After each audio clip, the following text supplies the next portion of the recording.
लोकाभिरामं श्रीरामं भूयो भूयो नमाम्यहम्।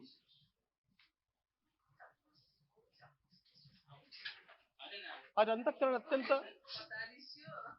उल्लास से, समाधान से और कृतज्ञता से भरा हुआ है। हमारा संपूर्ण राष्ट्र और पूरा विश्व भी आज भगवान श्री राम की प्रतिष्ठा से आलोकित होने का पर्व आरंभ हो चुका है। यह केवल एक मंदिर में एक मूर्ति की प्रतिष्ठा नहीं है, यह इस देश की अस्मिता, इस देश का स्वाभिमान और इस देश का आत्मविश्वास, इसकी प्रतीक्षा।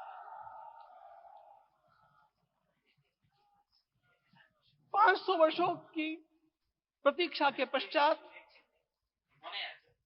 यह संभव हो सका। इसके जो अनेक कारण हैं, उनके ऊपर तो आलोक हमारे सारे सम्माननीय अभ्यागत डालेंगे ही। मैं केवल एक काम के लिए यहां पर खड़ा हूं, छोटा सा काम। कारण तो अनेक होते हैं, लेकिन अनेक कारण मिलते मिलते आखिर वे एक विशिष्ट स्तर तक पहुंच जाते हैं और उस स्तर पर कोई महापुरुष हम लोगों को उपलब्ध होता है और उस विभूति के कारण युग परिवर्तित हो जाता है। इस प्रकार का परिवर्तन लाने के लिए अपने जीवन को साधना पड़ता है और इस प्रकार जीवन साधने वाले हमारे इस देश की परंपरा के अनेक महान रत्नों में आज हम लोगों को समय की आवश्यकता, युग की आवश्यकता, सनातन के अंतःकरण की आवश्यकता के रूप में हमारे सम्माननीय प्रधानमंत्री जी प्राप्त हुए हैं।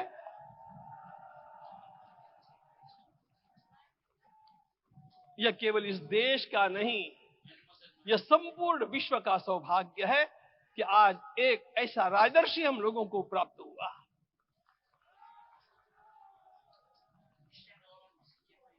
आपके मंगल हाथों से आज प्रतिष्ठा होने की बात थी, वह स्वाभाविक भी था, वो होना ही था मित्रों। लेकिन मुझे इस बात का आश्चर्य हुआ जब मुझे लगभग 20 दिन पूर्व समाचार मिले कि माननीय प्रधानमंत्री जी को इस प्रतिष्ठा के लिए स्वयं अपने लिए क्या क्या अनुष्ठान करके सिद्ध करना चाहिए, स्वयं को उसकी नियमावली आप लिख करके भेजें।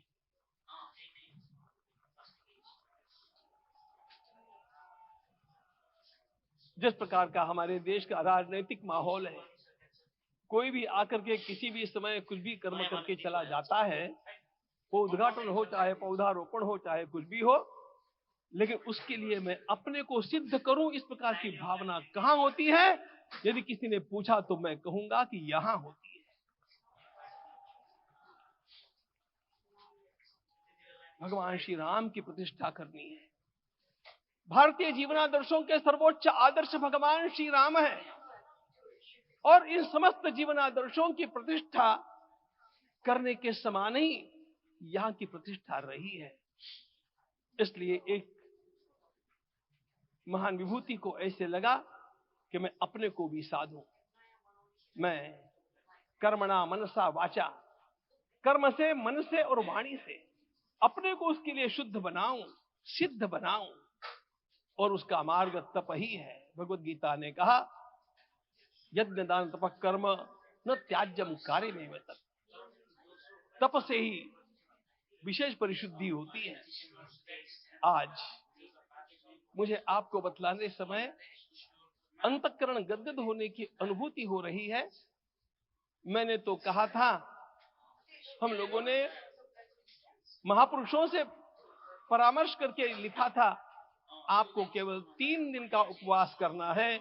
आपने 11 दिन का संपूर्ण उपोषण किया। हमने 11 दिन एक भुक्त रहने के लिए कहा था, उन्होंने अन्न का ही त्याग कर दिया। महाभारत में कहा गया है अनशन ये सबसे बड़ा तप है, अनशन। और उसको उनके जीवन में साकार होते हुए मैंने केवल देखा नहीं, मैं थोड़ा तार्किक हूं। आपकी परम पूजनीय माता जी से मिलकर के मैंने उसको रिकन्फर्म भी किया था कि आपका ये अभ्यास 40 वर्षों का है। ऐसा तपस्वी कोई राष्ट्रीय नेता प्राप्त होना यह सामान्य बात नहीं है।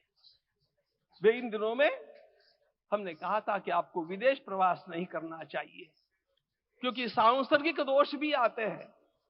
विदेश प्रवास टाल दिया सांसर्गिक देशों के इस दोषों की संभावना के कारण, लेकिन दिव्य देशों का प्रवास ऐसा किया। नासिक से आरंभ किया, गुरुवायूर गए, श्रीरंगम गए, रामेश्वरम गए। इन सारे स्थानों पर जाकर के वहां के परमाणुओं को लेकर के और पूरी भारत माता के हर कोनों में जाकर के मानो वे निमंत्रण दे रहे थे कि आइए दिव्य आत्माओं, अयोध्या पधारिए और हमारे राष्ट्र को महान बनाने के लिए आशीर्वाद दीजिए।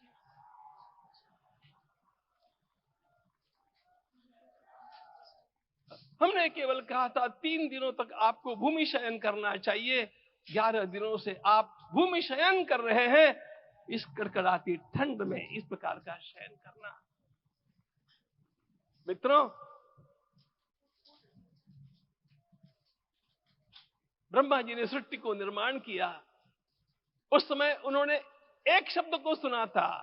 भारत की संस्कृति का सबसे मूल शब्द है तप तप इति। हमारे पूज्य गुरुदेव के गुरुदेव परम गुरु कहा करते थे, कांची के परमाचार्य जी महाराज, तपश्चर। मैं जब भी उनसे मिलता था वे कहते थे तपश्चर। आज तप की कमी हो गई है और उस तप को हमने साकार आप में देखा। मुझे इस परंपरा को देखते हुए केवल एक राजा याद आता है जिसमें यह सब कुछ था, और उस राजा का नाम छत्रपति शिवाजी महाराज। छत्रपति शिवाजी महाराज। मित्रों, लोगों को पता नहीं है शायद, वे स्वयं जब मल्लिकार्जुन के दर्शन के लिए श्रीशैलम के ऊपर गए, 3 दिन का उपवास किया, 3 दिन शिव मंदिर में रहे, और महाराज ने कहा कि मुझे राज्य नहीं करना है, मुझे संन्यास लेना है, मैं शिव जी की आराधना के लिए जन्मा हूं, मुझे संन्यास लेना है, मुझे वापस मत ले जाइए। इतिहास का वो बड़ा विलक्षण प्रसंग है। उस प्रसंग में उनके सारे ज्येष्ठ मंत्रियों ने उनको समझाया और लौटा करके लाया कि यह भी आपका कार्य भगवत सेवा ही है। आज हम लोगों को उसी प्रकार के एक महापुरुष ऐसे प्राप्त हुए हैं जिसको भगवती जगदम्बा ने स्वयं हिमालय से लौटा करके भेज दिया कि जाओ भारत माता की सेवा करो। तुम्हें भारत माता की सेवा करनी है। मैं अपने को कभी श्रद्धा रखने के बारे में भावुक नहीं पाता हूं, लेकिन कुछ स्थान ऐसे होते हैं जहां पर आदर के साथ अपना मस्तक अपने आप झुक जाता है।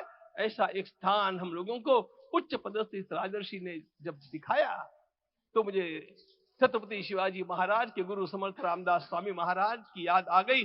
उन्होंने शिवाजी का वर्णन किया, निश्चयाता महामेरु, निश्चयाता महामेरु, बहुत जनासी आधारू, अखंड स्थितिता निर्धारू, श्रीमंत योगी, श्रीमंत योगी, श्रीमंत योगी। हम लोगों को आज एक श्रीमंत योगी प्राप्त हुआ।